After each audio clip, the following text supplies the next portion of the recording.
नमस्कार, राष्ट्र की बात के साथ मैं हूं मानक गुप्ता। आज बात करेंगे किसान आंदोलन के मुद्दे पर हरियाणा में जारी सियासी घमासान की। दरअसल किसान आंदोलन के मसले पर कांग्रेस ने हरियाणा विधानसभा में बीजेपी और जेजेपी गठबंधन सरकार के खिलाफ अविश्वास प्रस्ताव रखा है। आज सुबह से विधानसभा में इसी अविश्वास प्रस्ताव पर चर्चा चल रही है।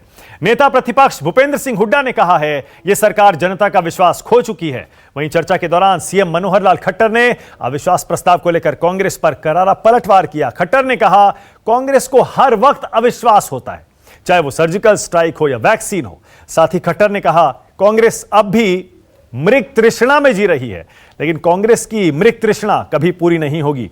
चर्चा के दौरान डिप्टी सीएम और जेजेपी नेता दुष्यंत चौटाला ने कहा कांग्रेस मुंगेरी लाल के हसीन सपने देख रही है। बीजेपी और जेजेपी की यह सरकार पूरे 5 साल चलेगी।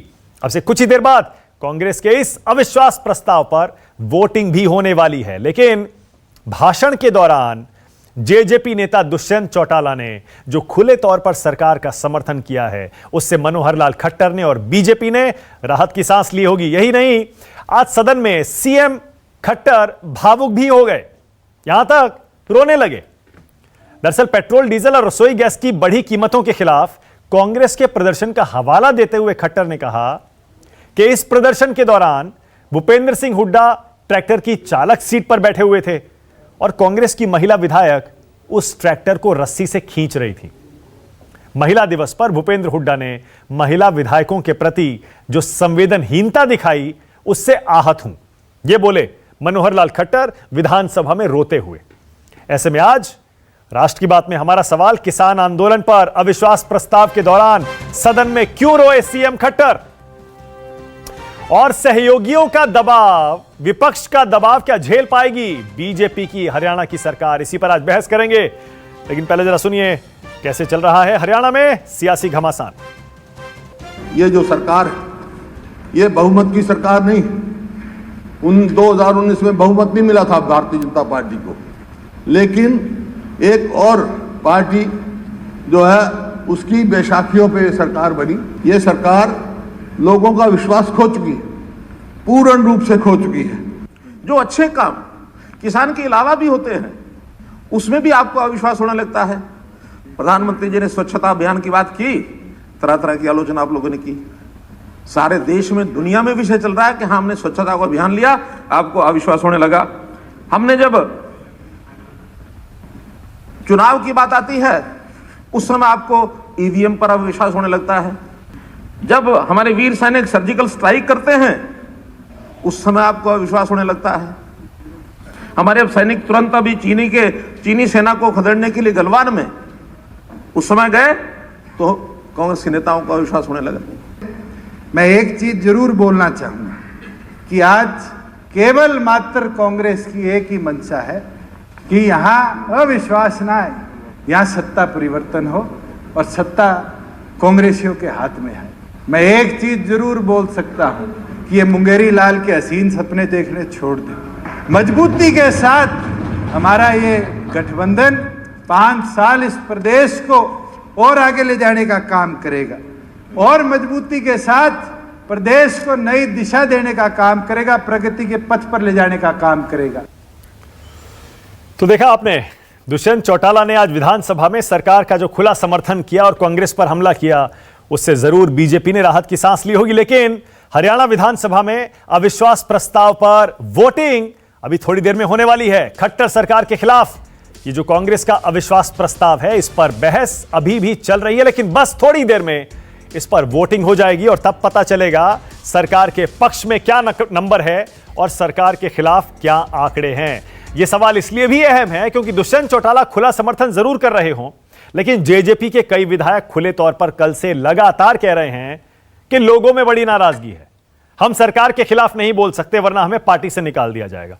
मेरे साथ विशाल अंग्रीश ताजा जानकारी के साथ जुड़ गए हैं। विशाल, जरा बताइए कब शुरू होने वाली है ये वोटिंग हरियाणा की विधानसभा में, और क्या सरकार बच रही है क्या खट्टर की?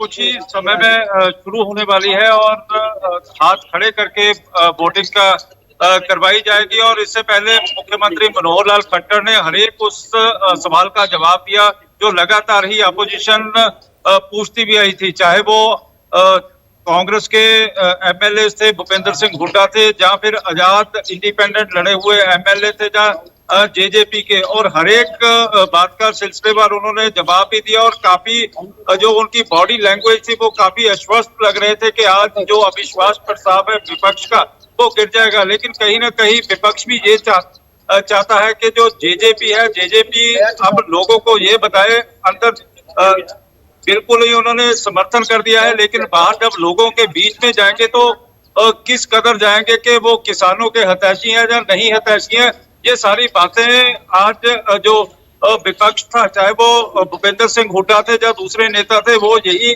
कह भी रहे थे कि अब लोगों के बीच जो जाएगा तो लोगों को बताना पड़ेगा कि आखिर बिल्कुल बिल्कुल विशाल ओके, बिल्कुल सही है, क्योंकि दीपेंद्र हुड्डा, विशाल सुन पा रहे हैं? हाँ, दीपेंद्र हुड्डा साफ साफ कह रहे थे आज पता चलेगा कौन किस तरफ खड़ा है, कौन किसानों के साथ है और कौन किसानों के खिलाफ है। जाहिर है इस अविश्वास प्रस्ताव का मकसद सरकार गिराना नहीं है, इस अविश्वास प्रस्ताव का मकसद है जेजेपी पर और बीजेपी जेजेपी निर्दलीय में जो विधायक इस किसान आंदोलन पर असहज हैं उनको मुश्किल में डालना है, उनको धर्म संकट में डालना है। यही है ना विशाल?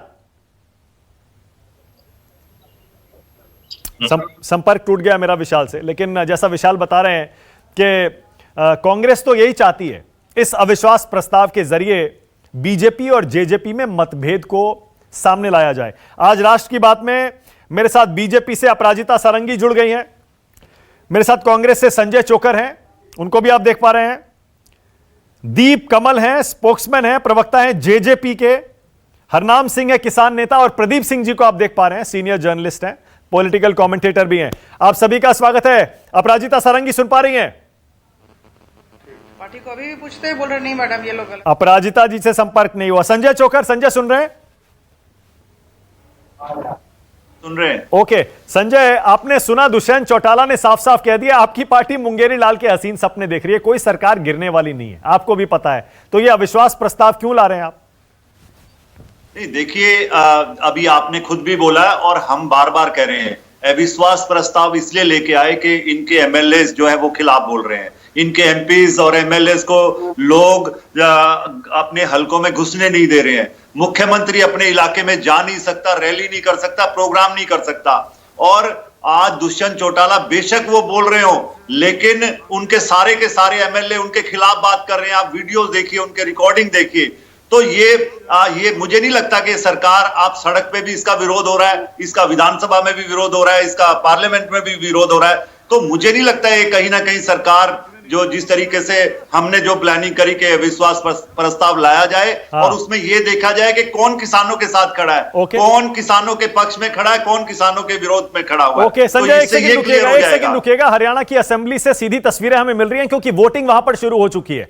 अब से कुछ ही देर में पता चल जाएगा कांग्रेस के अविश्वास प्रस्ताव का क्या हुआ, क्या बहुमत अब भी खट्टर सरकार के साथ है या फिर नहीं है, या कुछ असंतुष्ट विधायक सरकार के खिलाफ जाकर वोट करते हैं या फिर एब्सटेन करते हैं, क्योंकि 50 का आंकड़ा 90 विधायकों की विधानसभा में एनडीए के पास था, जिसमें जेजेपी के भी विधायक थे। अब देखना यह है कितने विधायक कुल मिलाकर सरकार के साथ वोटिंग करते हैं और कितने सरकार के खिलाफ। सुनते हैं जरा क्या हो रहा है असेंबली में। एक छोटी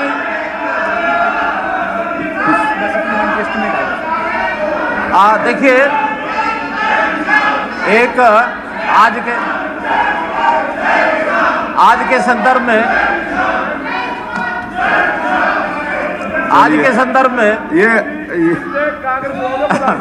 चलिए, आज के संदर्भ में सुनो भाई सैनी साहब, आज के संदर्भ में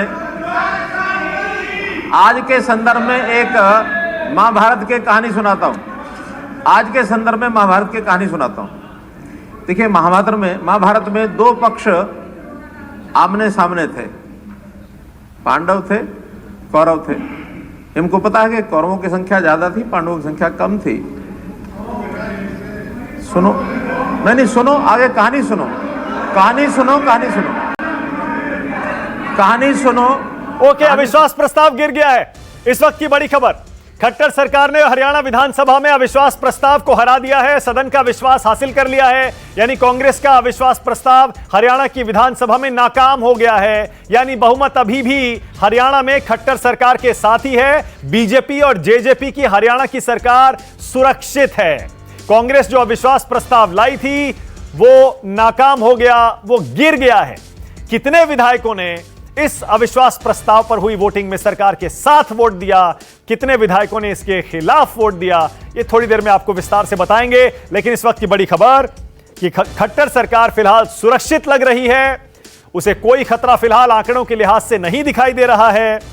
और अविश्वास प्रस्ताव जो कांग्रेस लाई थी वो गिर गया। ये देखिए, विपक्ष को 32, सरकार को 55, तो 55 वोट मिले हैं 90 विधायकों की विधानसभा में मनोहर लाल खट्टर की सरकार को। 55, 90 में से 55।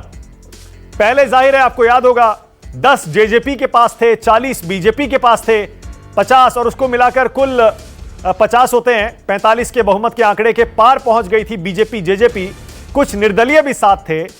और इसीलिए अब देखिए 55 विधायकों का समर्थन हासिल कर खट्टर सरकार ने कांग्रेस के अविश्वास प्रस्ताव को हरियाणा की विधानसभा में गिरा दिया है।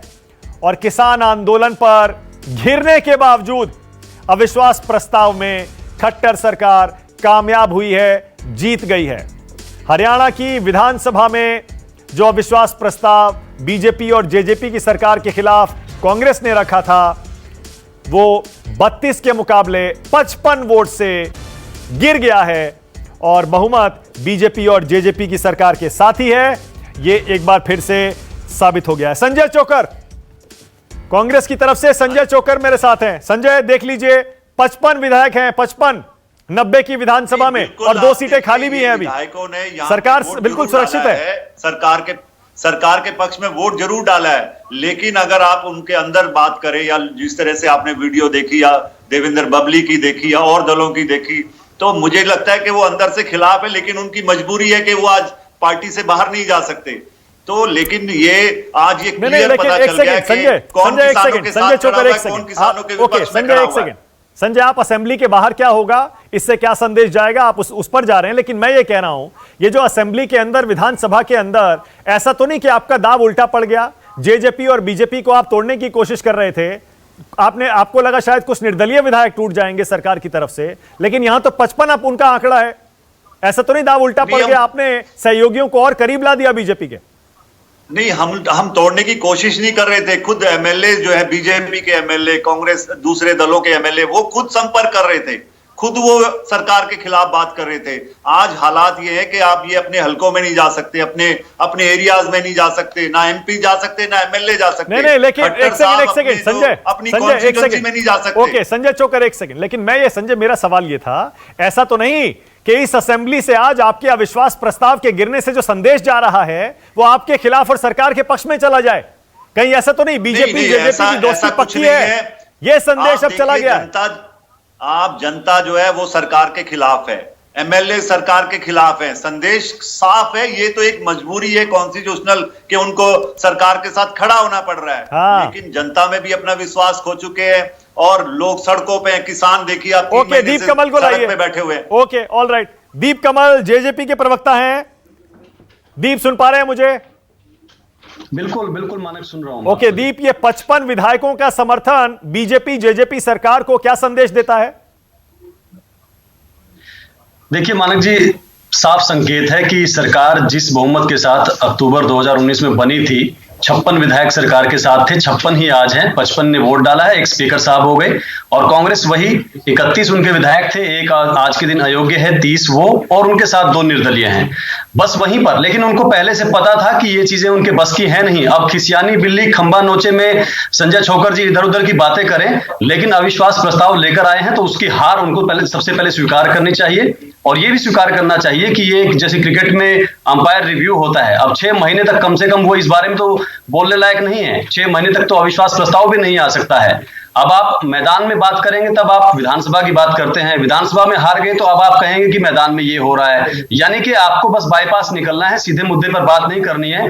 मानक मैं पूरी आज की कार्रवाई देख रहा था विधानसभा की, इतनी फजीहत हुई है भूपेंद्र सिंह हुड्डा से लेकर कांग्रेस पार्टी के सभी विधायकों की। उनसे बार बार पूछा गया कि आप बताइए तो सही, जैसे संसद में हुआ था, कि दिक्कत क्या है, कानून में समस्या क्या है, हुआ क्या है इससे। लेकिन वो बातें कभी रोजगार पर, कभी दूसरे विषयों पर, कभी सड़कों पर, बाकी चीजों पर लेकर चले गए। भूपेंद्र सिंह हुड्डा जी के तो उठते ही पहली लाइन थी उनके उठते ही कि मैं कृषि कानूनों के बारे में कोई बात नहीं करूंगा। और उन्होंने 15 मिनट के अपने जो भाषण था उसके अंदर एक बार भी कृषि कानूनों के बारे में बात भी नहीं की। मैं ऑफिशियली बता रहा हूं ये बात आपको, आप पूछ लीजिए संजय चोकर जी से, एक लाइन अगर भूपेंद्र सिंह हुड्डा जी ने कृषि कानूनों के बारे में विधानसभा के अंदर कही हो। और जब इस पर पूछा गया तो बोले कि तो कोर्ट ने स्टे कर रखा है, सुप्रीम कोर्ट ने स्टे कर रखा है, सुप्रीम कोर्ट ने स्टे कर रखा है, तो अविश्वास प्रस्ताव क्यों लेकर आएगा? एक सेकंड, कांग्रेस के संजय चोकर और आपने दीपेंद्र हुड्डा का बयान सुना होगा। उन्होंने पहले कहा कि हमारा मकसद आपकी सरकार गिराना था ही नहीं, हमारा मकसद तो यह था कि जनता में हम संदेश भेजें कि कैसे जेजेपी इन 3 कृषि कानूनों के पक्ष में खड़ी है और किसानों के खिलाफ खड़ी है, और वो संदेश चला गया। यानी आपको जनता के बीच जाकर नुकसान होने वाला है। आपके सारे एमएलए कल से दीप यही तो कह रहे हैं कि हम जनता के बीच जा नहीं सकते, लट पड़ेंगे। नहीं, देखिए ये गलतफहमी है दीपेंद्र हुड्डा की या कांग्रेस के लोगों की कि कांग्रेस इज इक्वल टू किसान। क्या किसान का पर्यायवाची कांग्रेस हो गया है? अगर कांग्रेस पार्टी कोई प्रस्ताव लेकर आएगी तो क्या उस प्रस्ताव के पक्ष में या विपक्ष में जो वोट डलेंगे वो किसानों के पक्ष या विपक्ष में माने जाएंगे? आपके 4 एमएलए इसका लगातार बयान दे रहे थे। दीप एक सेकंड, आपको तो पता होगा, आप तो मीडिया पर पहली नजर भी रखते हैं। संजय चोकर जी से पूछ लीजिए कौन से 4 विधायक थे? कोई 4 विधायक नहीं थे। सिर्फ देवेंद्र बबली जी ने दुख जताया कि किसान हमारे 200-250 लोगों की जान चली गई है, उस पर मैं भी दुखी हूं।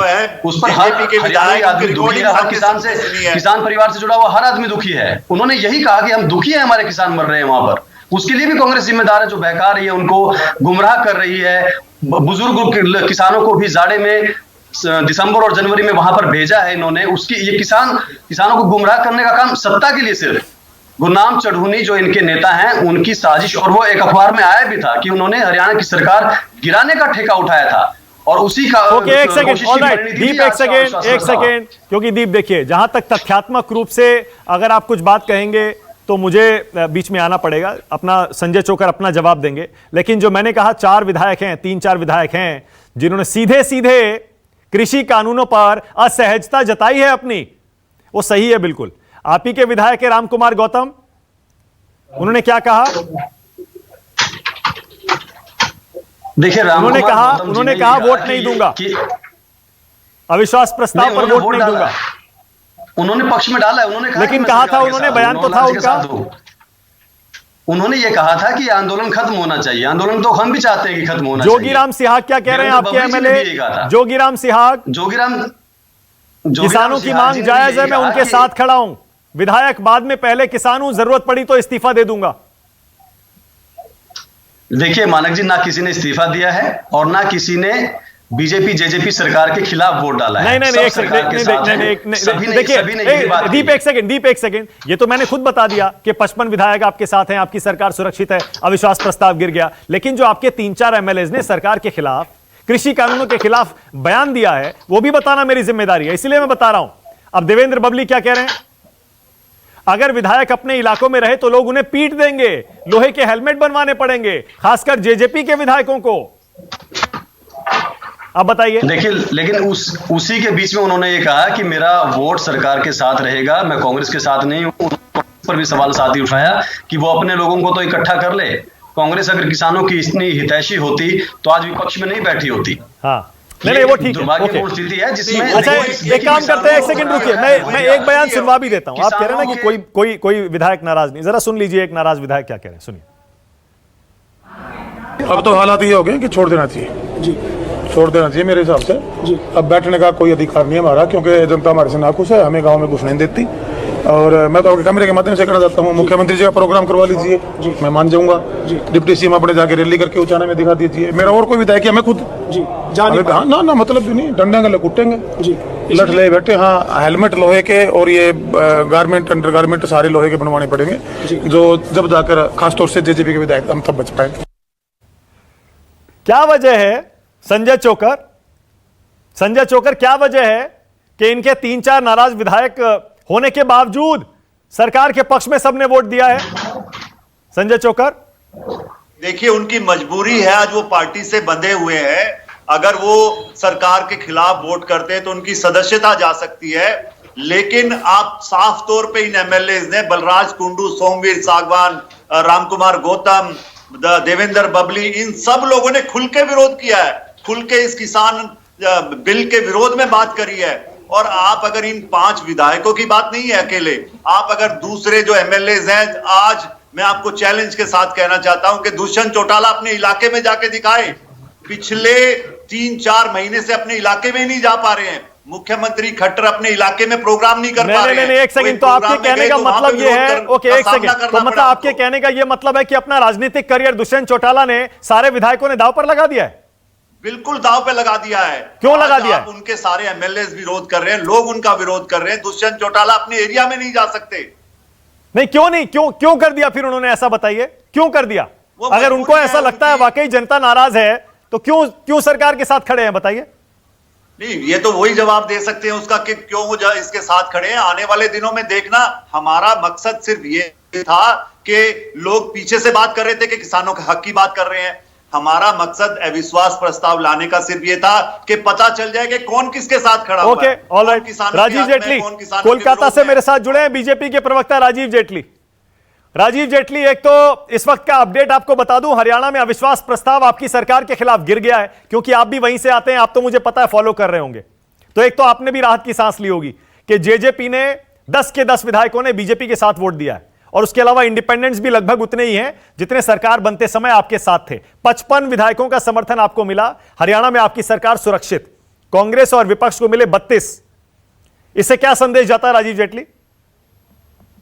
मानक भाई, संदेश तो बार बार क्लियर होता हुआ चला जा रहा है। आप देखिए, पहले लगभग 2-3 साल पहले का समीकरण देखिए कि कांग्रेस बार बार कोशिश करती है, कभी ये जातिगत नाम पे आरक्षण की कोशिश करती है कि इस तरीके से लोगों को गुमराह करके सरकार के खिलाफ खड़ा कर दिया जाए, कभी किसान एजिटेशन के रूप में अपने कार्यकर्ताओं को बिठाकर वहां डिस्टेबलाइज करने की कोशिश करती है, अब ये अविश्वास प्रस्ताव लाकर कोशिश करने की कोशिश कर रही है। अरे भाई, नहीं होने वाला भाई साहब, आपका नहीं सर्वाइवल हो सकता। प्रदेश की जनता बहुत बेहतर जानती है, विधायक बहुत बेहतर जानते हैं कि किस तरीके से ईमानदार सरकार को जो डिलीवरी करती है वो भारतीय जनता पार्टी ही कर सकती है, मनोहर लाल जी कर सकते हैं। ये बार बार कोशिश होती है, हमें पता था कि ऐसा ही होना है। भूपेंद्र सिंह हुड्डा जी को आपने सुबह सुना होगा, उन्होंने क्या बात करी। उनकी बातों में कहीं ना कहीं वो दर्द नजर आ रहा था कि मेरी एक और कोशिश नाकामयाब हुई, अब मैं दोबारा से कोशिश करूंगा। अब देखना यह है कि अगली कौन सी कोशिश की जाती है। कैसे लोगों को बरगलाया जाता है, कैसे युवाओं को बरगला के उनको ऐसे किसी काम में लगाया जाता है जहां पर उनको अपने जान का खतरा तक लेना पड़ता है। तो ये काम करते ही रहते हैं, कोई नई बात नहीं है। राजीव जेटली, सुबह जब असेंबली में खट्टर साहब रो पड़े थे, तब एक बार तो लगा था कहीं ये सरकार जाने का खतरा तो उनको दिखाई नहीं दे रहा है, उसका दबाव तो नहीं है जो विधानसभा में रो रहे थे, कहीं दबाव। मुख्यमंत्री ऐसा मुख्यमंत्री हरियाणा प्रदेश को कभी नहीं मिला होगा, ऐसा भावुक, ऐसा इमोशनल, ऐसा ईमानदार, ऐसा पारदर्शी। अरे इतना सीधा मुख्यमंत्री, यहाँ तो डंडे चलते थे मानक भाई, यहाँ तो जिसकी जितनी बड़ी मूंछ उतना बड़ा मुख्यमंत्री कहलाता था, जिसको जो जितना बड़ा दबंग उतना बड़ा मुख्यमंत्री कहलाता था। अब ये दबंग कहीं गई नहीं है अभी तक। अभी ये जो कहते हैं ना बार बार आके दिखाओ, मतलब ये नहीं कह रहे जनता, इनको पता है कि हमारे कार्यकर्ता ऐसे लठ लेके खड़े हो जाएंगे। तो आप ये सोचिए, तो हमें आज भी जब हमारी सरकार है तब भी चुनौती देते हैं।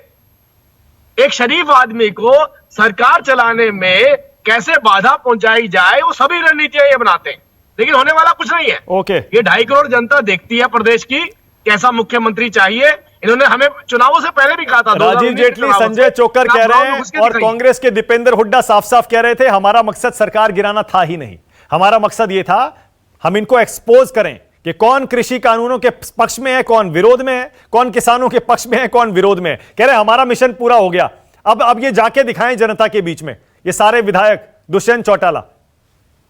अब देखिए, आप विधायक तो जनता के बीच में जाएंगे, चुनावों में भी जाएंगे, वोट मांगने भी जाएंगे, जीत के भी आएंगे। ये बात आज से नहीं कह रहे हैं, ये 2015-16 से शुरू हो गए थे कि आप जनता के बीच में जाके दिखाइए, आप गांव में जाके दिखाइए, आप जाके दिखाइए, लोग आपको छोड़ेंगे नहीं। अरे भाई, चुनावों में हुआ क्या, आप सिमट गए ना फिर से 30 पर, आप 30 पे रह गए, सरकार हमारी आई। अगली बार भी हम जाएंगे, आप अगली बार आप okay. All right, Pradeep Singh. Okay, Pradeep ji आपको क्या समझ में आ रहा है एक इंडिपेंडेंट एनालिस्ट के तौर पे, इतने दबाव के बावजूद जब जेजेपी के इतने सारे 3-4 विधायक, मैंने उनके बयान बताए, वो खुद कह रहे हैं कि भाई नहीं जा सकते, जनता के बीच नाराजगी है, उसके बावजूद जेजेपी पूरी तरह से बीजेपी के साथ क्यों खड़ी है? ये सरकार इतनी सुरक्षित क्यों लग रही है प्रदीप जी? देखिए मानक जी, इस अविश्वास प्रस्ताव से पहले क्या स्थिति थी और उसके बाद क्या हुई है, इससे आप अंदाजा लगाएं। अविश्वास प्रस्ताव से पहले ये आशंका बनी हुई थी लगातार पूरे पॉलिटिकल सर्कल में, बीजेपी में भी और दूसरी पार्टियों में भी, कि दुष्यंत चौटाला जो है साथ छोड़ सकते हैं, उन पर बड़ा दबाव है उनके विधायकों का, उनके मतदाताओं का, इस सरकार का साथ छोड़ने के लिए किसान आंदोलन। हुआ क्या, जो बात कह रहे एक बात तो ये कि वो साथ हैं और ये कहा कि अगले 4 साल भी सरकार चले। दूसरी बात जो हुड्डा जी कह रहे हैं कि हमारा मकसद सरकार गिराना था ही नहीं, हमको तो ये साबित करना था कौन किधर खड़ा है।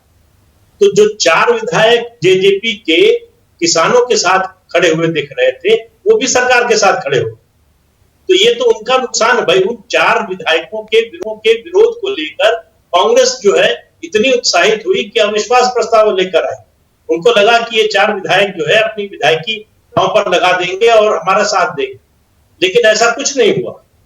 तो बात यह है कि कांग्रेस करना क्या चाहती थी, सदन में आप किसान कानूनों के खिलाफ नहीं बोलेंगे, सदन में आपके पास संख्या बल नहीं है, तो आप इस अविश्वास प्रस्ताव का आपका मकसद क्या था? आपको कुछ हासिल तो हुआ नहीं, बल्कि जो एक तरह की अनिश्चितता थी सरकार को लेकर, वो और मजबूत हो गई सरकार। ये स्पष्ट हो गया कि बीजेपी और जेजेपी में कोई मतभेद ऐसा नहीं है कि सरकार गिरने की नौबत आ जाए। गठबंधन में 2 साथी दल होंगे, उनमें आपस में मनमुटाव, कुछ मतभेद जरूर होंगे और रहेंगे, लेकिन वो इतने बड़े नहीं है कि वो सरकार गिराने की स्थिति आ जाए। तो इसको देखते हुए मुझे लगता है कि ये दांव जो है भूपेंद्र सिंह हुड्डा का, ये उल्टा पड़ा है। उनको फायदे की बजाय नुकसान। ओके, हरनाम सिंह है किसान नेता। लगातार हरनाम सिंह आप भी कह रहे थे कि असेंबली में हरियाणा और पंजाब में तो बहुत नुकसान होने वाला है बीजेपी को, उनके सहयोगी छोड़ के जाएंगे, बहुत मुश्किल हो जाएगी बीजेपी की। हरियाणा में ही देख लीजिए, आप नाकाम हो गए हरनाम सिंह। हरियाणा की असेंबली में ही बीजेपी और जेजेपी की सरकार ने विश्वास मत हासिल कर लिया। 55 के 55 विधायक उनके इंटैक्ट, बिल्कुल पहले जितने, सरकार उतनी ही मजबूत दिख रही है जितनी पहले थी। तो आप भी नाकाम हो गए, आपका मुद्दा भी हार गया।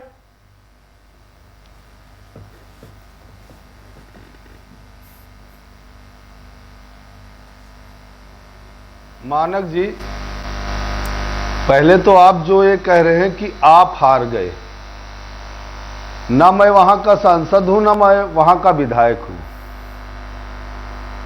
मैं हरियाणा और पंजाब में ना सांसद हूं, ना विधायक हूं, ना वहां कहीं प्रधान हूं। मैं इस किसान आंदोलन का एक आंदोलनकारी व्यक्ति हूं। और देखो, ये गणित है भारतीय जनता पार्टी देश के बीच में। हमने सरकार बनाई जरूर है मानक जी, सरकार हमने बनाई जरूर है। हम सरकार से ये कह रहे हैं कि जो 3 काले कानून हैं उनको आप वापस लो। और अगर आज विधानसभा में खट्टर सरकार ने बहुमत पेश कर दिया है, उनकी सरकार बची हुई है, तो हमको उससे कोई दिक्कत नहीं। हमको दिक्कत खट्टर सरकार से ये है कि जब आंदोलनकारी किसान दिल्ली आ रहे थे तो उनके ऊपर आंसू गैस, पानी की बौछारें। मानक जी, सर मत हिलाइए, हमारी बात को सुन लीजिए। जब चुनाव आएगा, भविष्य में जब भी आएगा, ये चुनाव में फिर आएंगे।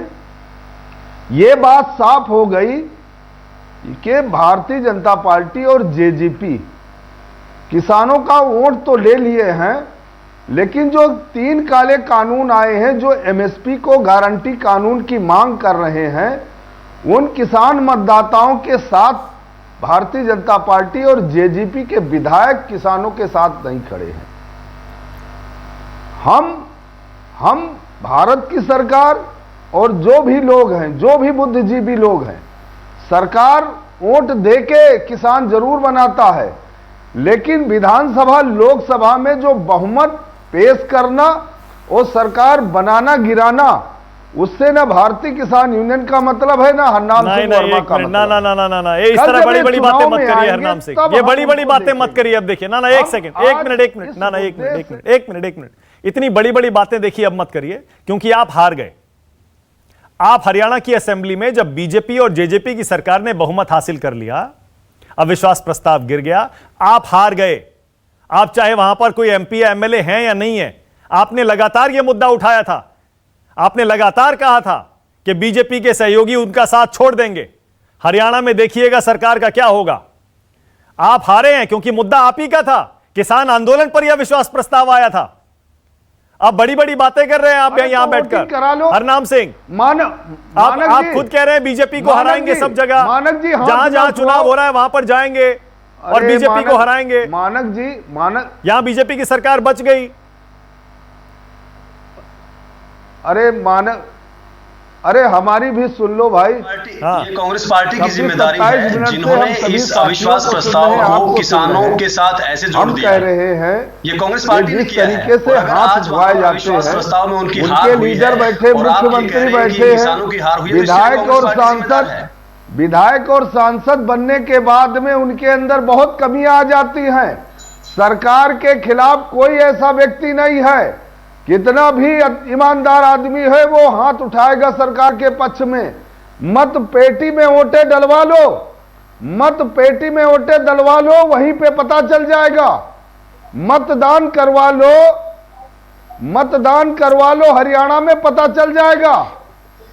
या तो जो विधायक ये कह रहे हैं कैमरे के सामने, या तो किसान लोगों को बेवकूफ बनाने का काम कर रहे हैं।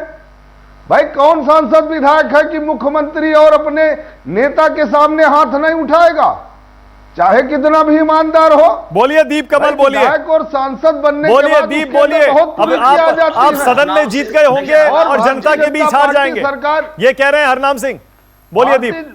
देखिए मानक जी, हरनाम सिंह जी बार बार गोल पोस्ट चेंज कर रहे हैं। पहले यहां पर 20 विधायकों के आसपास के पास किसान नेताओं संगठनों के नेता गए हैं जो कांग्रेस से प्रेरित थे, उनमें से ज्यादातर 20 विधायकों के पास हरियाणा के, और उनसे जाकर उनके ऊपर दबाव बनाया है, उनका घर का घेराव किया है पिछले 3 दिनों में 4 दिनों में, इस मांग के साथ कि आप सरकार का विरोध कीजिए, सरकार गिराइए। आज के हर अखबार के अंदर है कि 20 विधायकों के यहाँ पर 10 जेजेपी के और 8-9 निर्दलीय हैं और कुछ बीजेपी वालों के यहाँ पर भी गए हैं कि सरकार का विरोध कीजिए। अब ऐसी सिचुएशन में हमारे लिए दुविधा हो जाती है कि हरनाम सिंह जी कह रहे हैं कि हमारा काम सरकारें बनाना गिराना नहीं है। बात करो, हम एमएसपी को गारंटी कानून मांग रहे हैं। ये क्यों अपनी बातें बदल रहे हैं? ये क्यों बातें बदल रहे हैं? हम कह रहे हैं हमको एमएसपी को कानून चाहिए, किसानों की लड़ाई क्यों बना दिया? और अगर वहां पर हार गए आपसे हम एक सीधी सी बात कर रहे हैं, हार गए तो इसके लिए कांग्रेस पार्टी जिम्मेदार है। अरे आप विधानसभा और लोकसभा की काहे बात कर रहे हो? हम तो आपको सीधा एक सवाल भाई साहब ये कर रहे हैं कि जब आंदोलनकारी किसान आपके प्रदेश से आ रहे थे तो आप लाठी गोली आंसू गैस के गोले और हाईवे क्यों खुदवा दिए थे? इसमें हरनाम सिंह जी जैसे लोग कभी इधर की बात करेंगे, कभी उधर की बात करेंगे। और आपका है गुत्थी में गुत्था, तो फिर हम आपसे जो फसल पैदा करते हैं उसकी एमएसपी मांग रहे हैं। नतीजे आए तो फिर कहेंगे कोई और चीज। हम कहां सांसद विधायक की टिकट आपसे मांग रहे हैं? ओके, एक सेकंड रुकिएगा। जवाहर यादव मेरे साथ जुड़े, एक सेकंड। जवाहर यादव आ गए बीजेपी से। जवाहर यादव हैं, जवाहर यादव को लाइए जरा स्क्रीन पर। फोन पर है मेरे साथ जवाहर यादव और मुख्यमंत्री के सलाहकार भी रहे हैं। जवाहर सुन पा रहे हैं मुझे आपकी आवाज आ रही है? हाँ जवाहर यादव, एक तो ये बताइए, अब ये जो विश्वास मत आपने हासिल किया है, अविश्वास प्रस्ताव को गिराया है, 55 एमएलए आपके साथ, और अभी दीप कमल बैठे हैं जेजेपी से, वो यही कह रहे थे जितने सरकार बनते समय हमारे साथ थे उतने ही अभी भी हैं, स्पीकर मिलाकर 56 और 32 कांग्रेस के साथ हैं। तो आज ये जो यथास्थिति हरियाणा विधानसभा में दिखाई दी है, उससे क्या संदेश जाता है?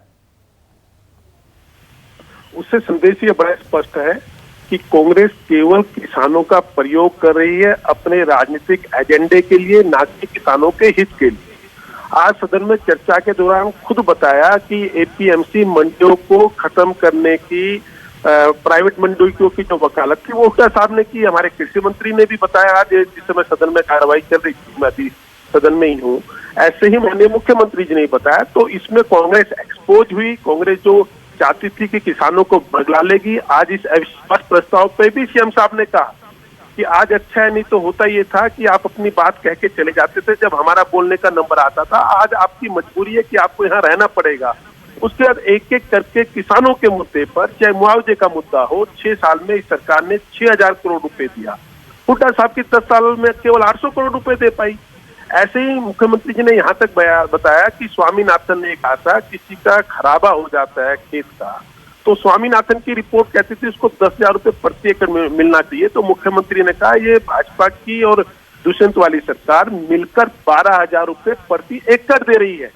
तो आज किसानों के मामले में कांग्रेस जिस तरह से एक्सपोज हुई और बहुमत के नाम पर फिर दोबारा से हरियाणा के जनता को ये देखने को मिला कि जो उन्होंने अपने जनप्रतिनिधि चुनकर सदन में भेजे थे वो सभी के सभी 3 कृषि कानूनों के साथ में है, उसके पक्ष में, क्योंकि वो किसानों के हित में है। ओके, और जवाहर यादव मुख्यमंत्री रो क्यों पड़े थे आज? जैसे मैं अभी राजीव जेटली से भी पूछ रहा था, एक बार तो लगा शायद बहुत दबाव है जेजेपी का या इस अविश्वास प्रस्ताव का, जीतेंगे हारेंगे, क्यों रो पड़े थे? नहीं, मुख्यमंत्री आज कहीं भी विधानसभा में नहीं रोए। कल एक बार कुछ पल के लिए भावुक हो गए थे क्योंकि कल महिला दिवस था और महिला दिवस की स्थिति ये थी कि कांग्रेस के अहंकारी नेता भूपेंद्र सिंह हुड्डा खुद ट्रैक्टर पे बैठे थे, पुरुष ट्रैक्टर पे बैठे, तो जितनी उनकी महिलाएं विधायक थी वो उस ट्रैक्टर को अपने दम पर खींच कर ला रही थी। तो यानी कि महिला दिवस पर भी कांग्रेस की स्थिति ये थी, उन्होंने महिलाओं को ट्रैक्टर खींचने में लगा दिया। तो मुख्यमंत्री ने कहा कि अगर मान लीजिए आपने हमारा एक विरोध भी करना था तो महिलाओं को आप ट्रैक्टर पे बैठा देते। ओके संजय चोकर, ओके संजय चोकर, संजय 2 सवाल, खट्टर क्यों रोए इस पर बाद में, पहले ये बताइए, जैसा प्रदीप सिंह कह रहे हैं, वो कह रहे हैं कि ऐसा तो नहीं कि आपने बीजेपी जेजेपी को और करीब ला दिया है ये अविश्वास प्रस्ताव के जरिए, और जो बाहर हरियाणा के बाहर असेंबली के बाहर लोगों में जो एक असमंजस की स्थिति थी, लोग पसुपेश में थे, सोच रहे थे कि पता नहीं जेजेपी बीजेपी का साथ देगी या नहीं देगी, आपने उन सारे सवालों को खत्म कर दिया आज। संजय चोकर, देखिए मानक जी, हो क्या रहा था कि जो बीजेपी के कुछ एमएलए या बीजेपी के नेता, जेजेपी के नेता और इंडिपेंडेंट एमएलए के बहुत सारी रिकॉर्डिंग आपने सुनी है, वो जब भी जनता में जाते थे या इधर उधर बात करते थे तो वो कहते थे कि हमें तो हमारी मजबूरी है, वो इस किसान कानून का विरोध कर रहे थे। तो सिर्फ हमारा मकसद था कि जो बीजेपी के नेता ये डबल बात कर रहे हैं, जेजेपी के नेता डबल बात कर रहे हैं कि विधानसभा में कुछ और बोलते हैं और जनता में कुछ और बोलते हैं, तो हमारा मकसद था एक्सपोज करना कि ये लोग नहीं जनता में जाके कह सकते कि हम क्या बोलना चाह रहे थे। और दूसरी बात आपने कही खट्टर साहब की भावुक होने की या रोने की बात थी। आप अगर ये 250 लोग आप देखती हैं बॉर्डर पे किसान मर गए, तब तो इनको याद नहीं आया, तब ये भावुक नहीं हुए किसी भी। अब 250 लोग 3 महीने हो गए किसानों को सड़कों पे बैठे हुए, तब तो भावुकता खट्टर साहब को नजर नहीं आई। आज वो अगर महिला दिवस पे इस तरह की बात कर रहे हैं तो मुझे लगता है ये बड़ी एक्टिंग या बड़ा ड्रामा कर रहे हैं लोग। Okay, closing comment Pradeep Singh.